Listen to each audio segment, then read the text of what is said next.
membangun hilirisasi dengan ekspansi sehingga nilai tambah itu ada di Indonesia. Yang paling penting bolak-balik saya sampaikan, nilai tambah ada di Indonesia. Nilai tambahnya ada semua di Indonesia. Karena dengan itu nanti akan muncul industri baru.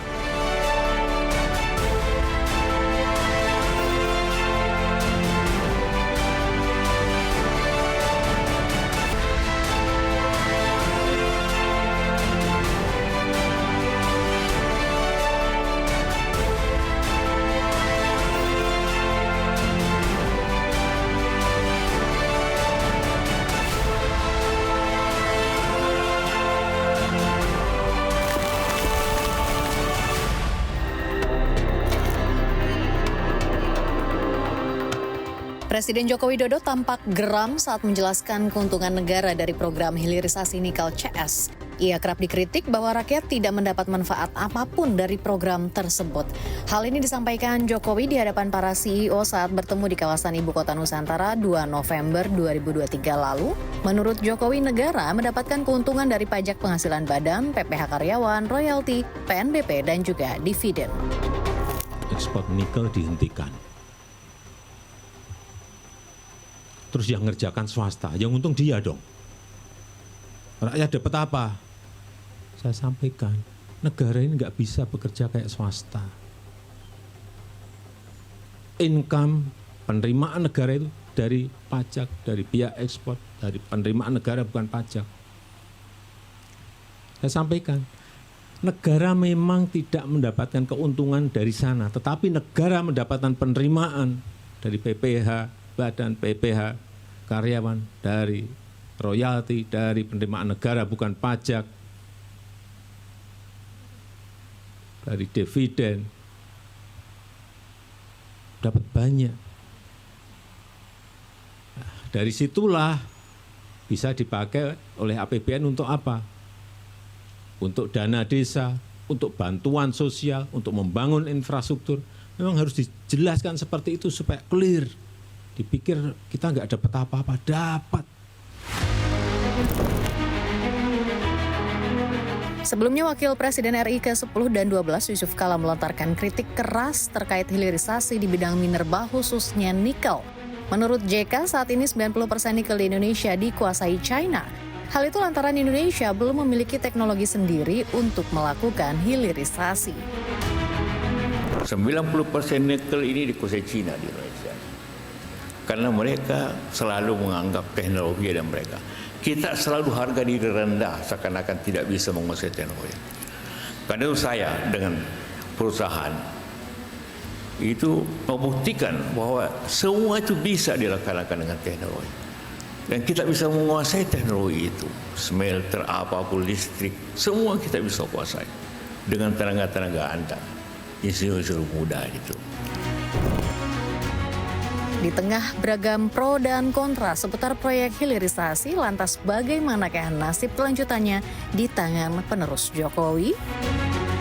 Mengusung tema perubahan, paslon nomor urut 1 memilih akan mengevaluasi kebijakan hilirisasi yang dinilai baik secara konseptual, namun hilirisasi yang terjadi saat ini dalam hal nikel belum memberikan manfaat yang merata antar para pelaku. Ketimpangan manfaat inilah yang 90%-nya lebih banyak diterima oleh perusahaan China. Kita melihat bahwa program hilirisasi ini itu akan tetap dijalankan, bahkan akan kita perluas dalam konteks bahwa tidak hanya di Minerba. Tidak hanya di Minerba, ya. Kita akan melakukan apa yang kita sebut sebagai reindustrialisasi. Karena pada saat ini reindustrialisasi yang terjadi itu adalah bahwa kita mengalami deindustrialisasi, gitu kan, bahwa industri pengolahan kita itu PDB-nya, share-nya terhadap PDB itu menurun ya sekitar 25%, sekarang ini cuma 18,6%. Kita akan melakukan evaluasi, ya kan? Evaluasi secara menyeluruh. Karena apa? Hilirisasi pun tidak dapat dilakukan pada semua komoditas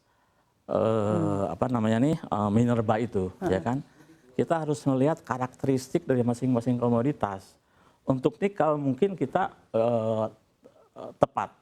Misalnya ya, melakukan hilirisasi itu dengan perbaikan-perbaikan. Tapi untuk komoditas lainnya, di mana kita itu merupakan negara yang kecil ya, small economy dalam dalam komoditas tersebut, hilirisasi itu dengan pelarangan, dengan instrumen pelarangan ekspor itu justru akan merugikan kita. Gitu. Jadi kita tidak akan menyamaratakan dan melakukan hilirisasi di semua komoditas. Sementara itu, paslon nomor urut 2 memastikan pihaknya akan melanjutkan hilirisasi dengan memperluas cakupannya, termasuk dengan meningkatkan skill tenaga kerja Indonesia dalam hal hilirisasi. Lagi-lagi kan kita harus akui bahwa yang berani membiayai proyek-proyek begini adalah China. Jadi benar menguntungkan China, Pak hilirisasi? Otomatis adalah mesinnya dari China, otomatis alat-alatnya dari China. Tetapi apakah kita ada kemampuan membangun itu, dan apakah bank-bank Indonesia berani membiayai proyek-proyek miliaran dolar? Nggak berani. Bank Mandiri berani nggak? BNI berani nggak? Nggak ada yang berani membiayai proyek miliaran dolar. Jadi kalau China terus yang berani, sampai kapan Pak ini akan menguntungkan China? Begini, China juga udah pintar. Mereka udah undang Korea di situ, mereka udah Jepang di situ, mereka udah undang Amerika di situ. Jadi kalau kita lihat di Morowali sana, kita lihat di sana, itu smelternya berjejer, dan itu bukan punya China semua. Ada punya Korea juga di sana, ada punya Jepang juga di sana. Jadi mereka patungan membangun ini semuanya. Jadi kita jangan menganggap bahwa ini Cina semuanya. Dan juga jangan salah bahwa tambang-tambang itu milik orang Indonesia. Yang nyupir truk-truk itu orang Indonesia, bukan orang Cina. Yang operasiin eskavator orang Indonesia. Tapi high skill engineer-nya? Ya, sebagian ada high skill engineer. Memang kita harus perbaiki masalah labor yang pernah kita bicarakan itu ya. Bahwa labornya adalah dari Cina. Padahal kita ada punya tenaga skill dari ITB. Nah, ini yang harus kita rubah. Bahwa kita harus perbaiki kebijakan tenaga kerja kita. Nah, karena orang mau kerja di Morowali harus bahasa Cina. Karena mereka nggak bisa bahasa Inggris, apalagi bahasa Indonesia. Jadi benar kenyataannya seperti itu, karena memang ada dari ekonomi sosial lebih faktor financing. Faktor financing. Project financing dalam proyek-proyek skala begini, itu Amerika pun juga nggak berani membiayai proyek-proyek seperti ini. Nah. Di sisi lain, paslon nomor urut 3 mengungkapkan mimpinya untuk menjadikan Indonesia 5 besar kekuatan ekonomi dunia. Salah satunya dicapai dengan meningkatkan nilai tambah hilirisasi. Untuk itu kita butuh pertumbuhan sampai 7%. Kalau memang itu intention kita untuk bisa mencapai ke sana. Nah, untuk bisa mencapai pertumbuhan sampai 7%, berarti kita butuh mesin-mesin ekonomi yang lebih kuat dan lebih baru. Apakah hilirisasi salah satunya? Salah satunya hilirisasi. Kalau kita menggunakan mesin-mesin ekonomi yang ada sekarang, ini tidak mungkin bisa mengangkat sampai ke 7%. Karena itulah maka kita harus melihat mesin-mesin ekonomi baru apa saja yang bisa ditawarkan oleh negara kita. Kita berangkat dari keunggulan komparatif kita. Kita punya sejumlah sumber daya mineral, kita punya sejumlah sumber daya berasal dari laut dan kelautan, kemudian juga dari agro. Nah, pada saat kita bicara comparative advantage, tantangannya bagaimana membuatnya menjadi competitive advantage. Nah, kalau kemudian kita bicara mineral, nikel kita adalah pemegang saham terbesar nikel di dunia saat ini, 22%. Berarti kita punya comparative advantage. Bagaimana membuatnya di competitive advantage? Berarti kan kita bicara nikel menjadi salah satu andalan kita dalam hal ini.